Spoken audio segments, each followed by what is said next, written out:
468 centimeters in feet? First of all, we need to know the value of 1 centimeter in feet. It's always 1 centimeter equals 0.03280839895 feet.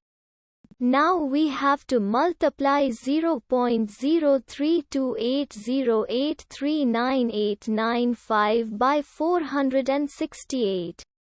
Therefore, 468 centimeters times 0.03280839895 feet equals 15.3543307086 feet.